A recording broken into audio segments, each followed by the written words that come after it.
Hi, my name is Jamie. A lot of you know me as Organically Jamie from Instagram. And if you follow along, you know I'm a huge fan of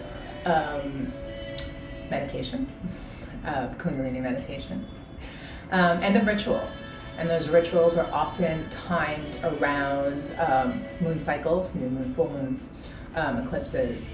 And another one that's coming up for everyone in this hemisphere, I'm in New York, is the winter solstice, right? And so it's a time when it's our darkest day, right?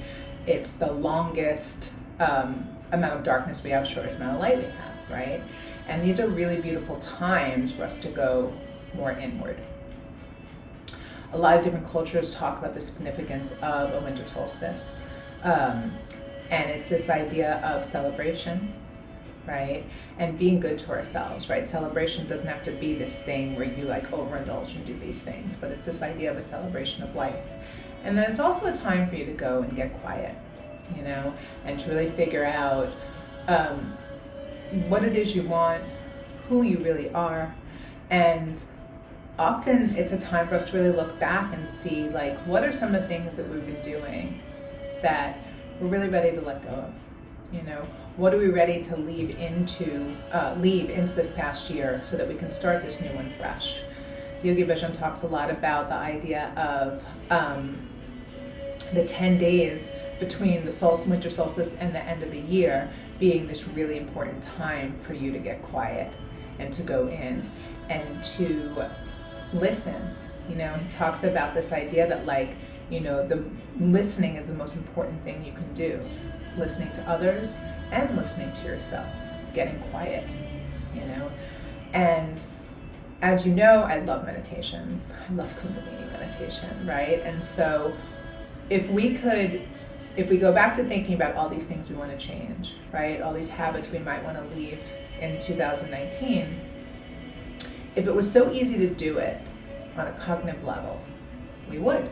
It would just be that simple, right? I say, I don't want to, yell at my husband anymore. I don't want to be short with my coworkers. I want to go to the gym a certain amount of time. I want to eat differently. Whatever the thing is, I want to meditate. Whatever the thing is for you, right? The idea would be that if it was so easy to happen on a cognitive level, then as soon as I say this is the thing I want to do, I would just do it, right? Change doesn't often happen on a cognitive level. And why is that? It's because most of our actions, about 90% of our actions, are going to be coming from a subconscious place, right? Because that's where all of our patterns are. That's where all of our habits are, right? It's where a lot of our memory stuff is, right? It's in that subconscious mind. And so it makes it, if we want that lasting change to happen, then it has to become part of the subconscious mind. Right? So where does that change have to happen? On some level, it's going to have to happen on that subconscious level, right? It happens on the conscious level too, but together they have to work, right? And so a lot of what Kundalini is about is the subconscious mind and how to put it in the direction that we want it to go, how to actually do the things that you say you're going to do, you know, follow through, stick with things. And then no longer lead from that place of habit or pattern, instead a place from choice, right? No longer being in a place of reaction, but instead being in a space of choice, right? And so on these days, we have more, why we use the moon cycles and like the solstice, right? To like take us into a deeper meditation or more meditation is because we have more access to the subconscious mind, right? The quieter we are, the more we have access. Right? And so on those dark days, those inward days, and for here it's very cold, it's like very like natural to want to be inside. So let's use that to get quiet, you know. Does it mean we shouldn't meditate every day? Of course not. We should meditate every day. Yogi Bhajan talks about the idea that meditation is the same thing as like showering, right? It's the showering for the mind, right? If you clean your body every day, you clean your teeth every day, right? Why wouldn't you clean your mind every day? We're constantly bombarded with all these things from the outside world, all of everyone's thoughts, all of everyone's fears, all of everyone's stuff, the people close to us, the people not close to us, like entertainment, anything that's out there in the world that's happening, where it's coming at us. It's